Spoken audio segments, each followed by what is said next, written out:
Muy buenas tardes, amigas y amigos de Brújula Internacional. Siempre está el recorrido por los escenarios internacionales con el choque de las imágenes y la fuerza de las palabras. Hoy nuevamente tenemos a Oscar Laborde, diplomático y director del Instituto de Estudios de la América Latina. Además, con una pasantía diplomática interesante como embajador de Argentina en Venezuela. Esa experiencia marca para la vida, ¿no?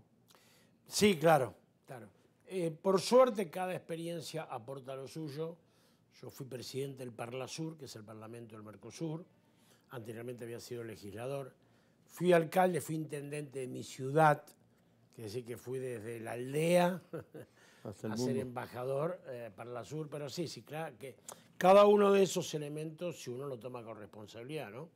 Usted sabe, embajador, que en la diplomacia hay gente que deja pasar el tiempo, ¿no? Necesitamos diplomáticos más comprometidos. Y que conozcan la realidad nacional, que es el caso de ustedes.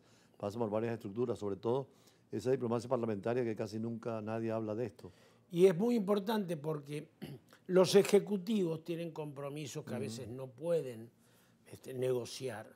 Los legislativos, que tienen más tiempo, parlamentos, sí lo pueden hacer. Por ejemplo, yo impulsé como presidente del Parlasur un webinario, un seminario, digamos, virtual con el tema de los corredores bioceánicos.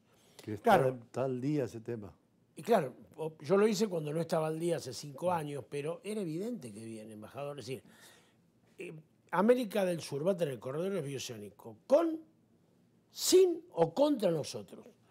Que va a haber un traspaso entre los puertos del Atlántico y los puertos del Pacífico es inevitable, y no uno, como aparece ahora entre San Pablo y el puerto de Chancay.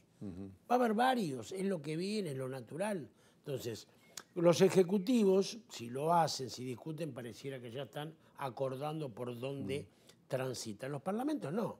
Los parlamentos pueden evaluar teóricamente las características, pueden evaluar que no tiene que ser solamente vial, tienen que evaluar la interconexión de toda la red con esos corredores para que no sean simplemente autopistas que atraviesan el subcontinente.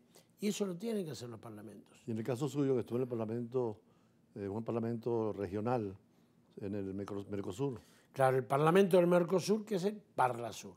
Ahora, esos corredores, como usted dice, son una necesidad.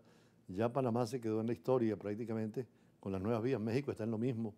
Y vi un proyecto de Lula y del Brasil ya avanzando en ese lado, llegar del Atlántico al Pacífico. Claro, Sudamérica siempre fue un subcontinente bioceánico. Sí. Y nosotros nunca lo aprovechamos así. Nosotros tenemos 2 océanos. América del Norte es muy evidente, los 3 países de América del Norte. Y por eso agarraron California, para tener también el Pacífico. Claro, entonces, y nosotros lo tenemos y no lo aprovechamos. Y ese es el futuro, ¿no? Y claro, ¿por qué? Porque los colonizadores o los imperios, toda la estructura la hacían hacia los puertos, para poder sacar la mercadería, pero no había una infraestructura al interior del subcontinente, porque promovido por los que ponían los recursos para hacer los puertos o los trenes, entonces todos los trenes terminaban en el puerto para poder sacar la mercadería. Esas son las cosas que hay que debatir.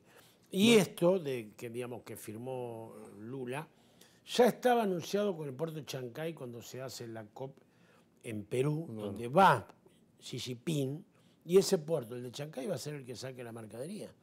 Entonces, uno se incorpora a eso o se queda fuera del mapa. No, inclusive había una experiencia de la Universidad Simón Bolívar de una expedición desde Margarita hasta Buenos Aires, por los ríos, si pudieran ampliarse y hacerse navegables. Si usted puede conectar el Orinoco, el Amazonas y el Paraná, tendría interconectado por río toda América del Sur. Y sería una cosa extraordinaria. Son 3 grandes ríos que van obviamente desde el Mar Caribe hasta el Río de la Plata. Entonces, ¿quién estudia eso? ¿Quién lo prepara? El gobierno, el ejecutivo está muchas veces preocupado y ensimismado en la cosa cotidiana. ¿Y esto cuándo va a suceder? En 20 años. Un presidente dice, no, 20 años, yo tengo el problema que solucionar mañana a la mañana. Sí. Pero los parlamentos sí. Ahora, si nosotros no discutimos eso... Es el caso del Parlamento Europeo, que desde Bruselas lanza líneas generales y comunitarias más allá de cada Estado. Claro, porque los parlamentos y aparte son profundamente democráticos, porque los parlamentos están todas las corrientes políticas. Eso es importante. Yo presidía el Parlasur y tenía un vicepresidente de derecha brasileño, que me llevé muy bien, Claro. y un hombre del Partido Colorado, otro vicepresidente del Paraguay. Y los tres tuvimos un funcionamiento extraordinario, porque ahí lo que vale no es que lo que yo defiendo de mi partido. Yo defiendo una concepción.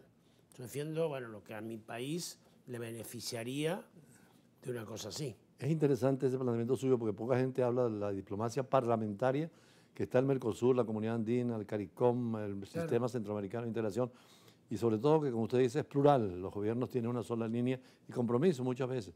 En cambio, el Parlamento es plural, como usted dice, derecha, de izquierda, del centro, ajenos a la política, pero no hay esa vinculación electoral. Cuando se elige un presidente al Ejecutivo no es lo mismo que elegir al Parlamento, o cuando eligen diputados, pero no al Parlamento latinoamericano. Claro, pero por ejemplo, en Brasil, ¿no? Es como usted dice, presidía Bolsonaro y había una representación. Después presidía Lula y había una representación similar.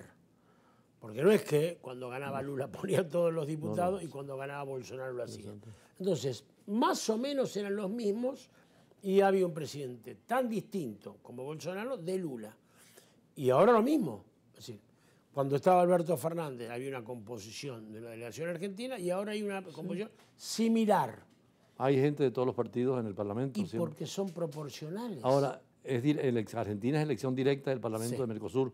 En cambio, antes el Parlamento latinoamericano es indirecta. Sobre ese tema vamos a conversar después del compromiso que tenemos, que es importante esa diplomacia parlamentaria que pocas veces hemos tocado en los campos internacionales. Ya regresamos.